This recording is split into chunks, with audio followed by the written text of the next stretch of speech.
రాకాలోకంకి స్వాగతం. ఈ కంటెంట్ మీకు నచ్చినట్టయితే లైక్ చేయండి, మీ బంధుమిత్రులకి షేర్ చేయండి. ఇప్పటి వరకు సబ్స్క్రైబ్ చేసుకోకపోతే సబ్స్క్రైబ్ బటన్ని నొక్కండి. అదేవిధంగా బెల్ ఐకాన్ని కూడా తప్పనిసరిగా నొక్కండి. జై హింద్ మిత్రులారా. ప్రధానమంత్రి నరేంద్ర మోదీ, ఆయన రాంబంటు హోంమంత్రి అమిత్ షాల గేమ్ విపక్షాలకు ఇప్పుడిప్పుడే అర్థమవుతోంది. స్పెషల్ ఇంటెన్సివ్ రివిజన్ ఎన్నికల సంఘం తీసుకొచ్చినప్పుడు అది మోదీ ప్రభుత్వం తీసుకొచ్చిందేమోనన్న అనుమానంతో కోర్టులకెక్కారు, వీధులకెక్కారు, ఊరేగింపులు తీశారు, యాత్రలు చేశారు.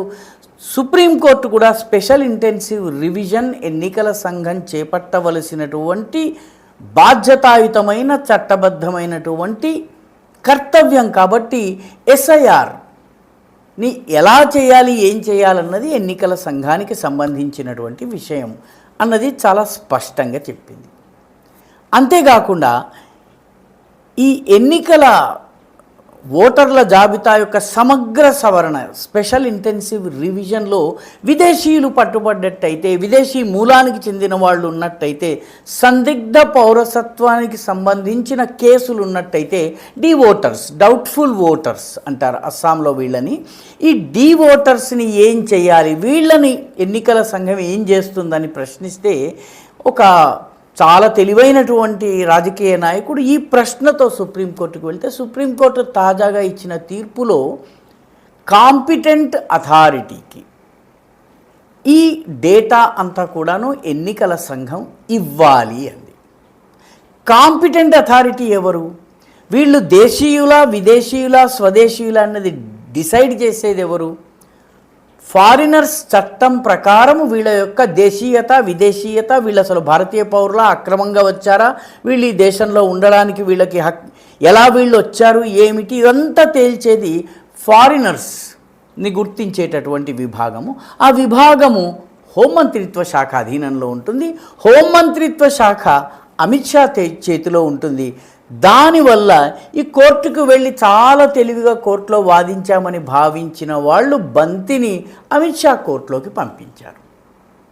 సో ఇప్పుడు ఈ కాంపిటెంట్ అథారిటీ ద్వారా పాపులేషన్ వెరిఫికేషన్ సిస్టమ్ ఏదైతే ఉందో అది కేంద్ర హోంమంత్రిత్వ శాఖ పరిధిలోకి వస్తుంది. కేంద్ర హోంమంత్రిత్వ శాఖ ఇప్పటికే వీళ్ళందరినీ గుర్తించేటటువంటి పనిని చేపట్టింది. ఇదే నేషనల్ రిజిస్టర్ ఆఫ్ సిటిజన్స్. కాబట్టి ఈ స్పెషల్ ఇంటెన్సివ్ రివిజన్లో సందేహాస్పదంగా ఉన్నటువంటి వాళ్లను నేషనల్ రిజిస్టర్ ఆఫ్ సిటిజన్స్లో లేదా నేషనల్ పాపులేషన్ రిజిస్టర్లో నమోదు చేయటం జరుగుతుంది.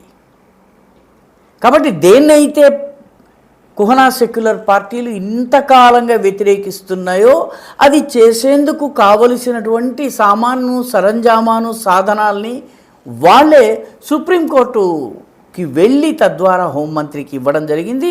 మొత్తము పాపులేషన్ వెరిఫికేషన్ సిస్టమ్ చేయడం కోసం ప్రభుత్వం దగ్గర ఈరోజు రకరకాల డేటా ఉంది. గత 10-12 సంవత్సరాలుగా బీజేపీ ప్రభుత్వం వచ్చిన తర్వాత అనేక రకాల డేటాని, ప్రజలకు సంబంధించినటువంటి డేటాను సేకరించడం జరిగింది.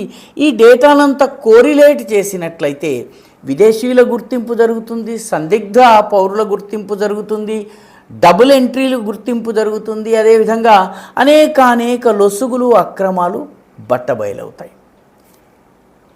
ఉదాహరణకి కోవిడ్ సమయంలో వ్యాక్సినేషన్ ఇవ్వడం జరిగింది. వ్యాక్సినేషన్ ఇచ్చే సమయంలో ఈ దేశ జనాభాలో ఎంతమంది వ్యాక్సినేషన్ జరిగిందో వాళ్ళందరికీ సంబంధించిన డేటా ప్రభుత్వం దగ్గర ఉంది. అదేవిధంగా ఆధార్కి సంబంధించినటువంటి డేటా ఉంది. ఇటీవల కాలంలో ఆధార్ డేటాని శుద్ధీకరించే పనిని చేపట్టారు. దాదాపు 8 నుంచి 10 కోట్ల జనాభా చనిపోయిన వాళ్ళ పేరు మీద ఉన్నటువంటి ఆధార్లను తొలగించారు.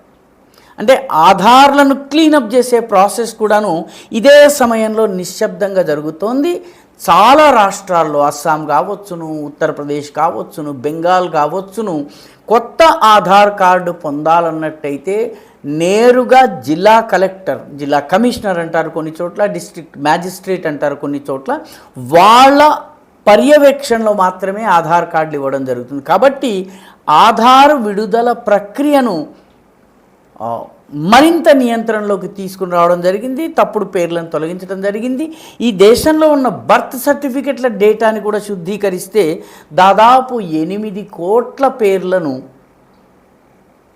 అందులో నుంచి తొలగించడం జరిగింది. వీళ్ళు దొంగ బర్త్ సర్టిఫికెట్లు, నకిలీ బర్త్ సర్టిఫికెట్లు పొందారు. స్థానికంగా ఉన్నటువంటి అధికారుల్ని ఇన్ఫ్లుయెన్స్ చేసి బ్యాక్ డేటెడ్ బర్త్ సర్టిఫికెట్లు పొందారు.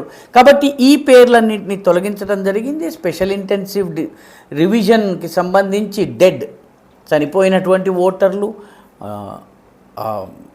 డబుల్ ఓటర్లు ఎవరైతే ఉన్నారో 2-3 చోట్ల ఎంట్రీ ఉన్నవాళ్ళు, అదేవిధంగా షిఫ్టెడ్ ఓటర్స్, వీళ్ళందరినీ కూడా గుర్తించేటటువంటి ప్రక్రియ స్పెషల్ ఇంటెన్సివ్ రివిజన్ చేసింది. దీని ఆధారంగా రేషన్ కార్డుల వ్యవస్థను, ప్రజా పంపిణీ వ్యవస్థను కూడా శుద్ధీకరించడం జరుగుతోంది. ఒక్క బీహార్లోనే ఇప్పటి వరకు దాదాపు 5-6 లక్షల నకిలీ రేషన్ కార్డులను, ఫేక్ రేషన్ కార్డులను గుర్తించి బయటపెట్టడం జరుగుతుంది. కాబట్టి ఈ డేటా అంతా కూడాను అన్ని రకాలుగా ఈ మొత్తం సిస్టంలో పేరుకుపోయినటువంటి అవినీతిని, లేకపోతే అధికారుల నిర్లక్ష్యం వల్లనండి, లేకపోతే సిబ్బంది యొక్క ధోరణి వల్ల కావచ్చును, జరిగినటువంటి అనేక పొరపాట్లను సర్దేటటువంటి పనిని జరుగుతోంది. 13 రాష్ట్రాల్లో ఇప్పటికే పూర్తయింది. కాబట్టి డిస్ప్యూటెడ్ ఓటర్ల గుర్తింపు అక్కడ జరుగుతోంది. సో ఈ మొత్తం డేటా ద్వారా వ్యక్తుల పాస్పోర్ట్ హిస్టరీ, వాళ్ళకు పాస్పోర్ట్ ఎలా వచ్చింది, ఎవరు పాస్పోర్ట్ ఇప్పించారు, సంతకం ఎవరు పెట్టారు, వాళ్ళు బంగ్లాదేశీలు అయితే వాళ్ళకి ఇక్కడ లోకల్ పౌరులుగా ఎవరిచ్చారు. మన తెలంగాణలో కూడా బోధన్లో ఒకే అడ్రస్ మీద 68-70 మంది రోహింగ్యాలకి పాస్పోర్ట్లు ఇచ్చారు. విమానం ఎక్కే సమయంలో పట్టుబడ్డారు వీళ్ళు. బోధన్ కేసు ఇంకా నడుస్తోంది. కాబట్టి పాస్పోర్ట్ హిస్టరీతో ముడిపడ్డటువంటి అధికారులు, సిబ్బంది, పోలీసులు వీళ్ళందరినీ కూడా ప్రక్షాళన చేయడం జరుగుతుంది. వ్యక్తుల యొక్క ఫ్యామిలీ హిస్టరీ, హఠాత్తుగా ముందటి ఎన్నికల్లో పెద్ద పిల్లవాడి పేరు ఉండదు, తరువాత ఎన్నికల్లో ఇంటి పెద్ద కుమారుడి పేరు వస్తుంది. ఇటువంటి డిస్క్రిపెన్సీస్ అన్నిటిని ఇది చేయడం. అదేవిధంగా క్రాస్ బార్డర్ మైగ్రేషన్, ఒక దేశం నుంచి మన దేశంలోకి అక్రమంగా వచ్చి ఇక్కడ ఓటర్గా మారడము, ఇక్కడ పాస్పోర్టు పొందడము, ఇక్కడ ఆధార్ పొందడము, ఇక్కడ రేషన్ కార్డు పొందడము, వీటి ఆధారంగా పాస్పోర్టు పొందడము, విదేశాలకు వెళ్ళడం. అలా వెళ్ళిన వాళ్ళు కూడా చాలామంది ఉన్నారు. ఇండియన్ ఫారినర్ వీళ్ళని గుర్తింపు చేయటము, తర్వాత సరిహద్దు యొక్క మేనేజ్మెంట్ చేయటము, ఇవన్నీ కూడాను నెమ్మదిగా ఒకదాని తర్వాత ఒకటి జరుగుతున్నాయి. అమిత్ షా ఇప్పుడు మొత్తం అన్ని సరిహద్దు రాష్ట్రాల్లో పర్యటన చేస్తున్నారు. అంటే సరిహద్దు భద్రతా వ్యవస్థను పటిష్టం చేయడంతో పాటు సరిహద్దు దగ్గర మూమెంట్స్ని స్మార్ట్ బార్డర్ మేనేజ్మెంట్ ద్వారా గుర్తించడం, డ్రోన్ల ద్వారా, థర్మల్ ఇమేజింగ్ ద్వారా, వీటితో పాటు ఈ లోపల ఉన్నటువంటి లొసుగుల్ని కూడా సర్దేటటువంటి ప్రయత్నం జరుగుతోంది. మోదీ షాలు చేస్తున్నటువంటి ఈ ప్రయత్నం గురించి పెద్దగా పత్రికలు కానీ మిగతా వాళ్ళు కానీ ఎక్కడ కూడాను వీళ్ళు మాట్లాడటం లేదు. కానీ పని మాత్రం చాలా నిశ్శబ్దంగా జరిగిపోతుంది. ఈ వీడియో మీకు నచ్చినట్టయితే లైక్ చేయండి, షేర్ చేయండి, ఈ ఛానల్కు సబ్స్క్రైబ్ చేయండి. మీ అభిప్రాయాన్ని కమెంట్ల రూపంలో తప్పనిసరిగా పంపించండి.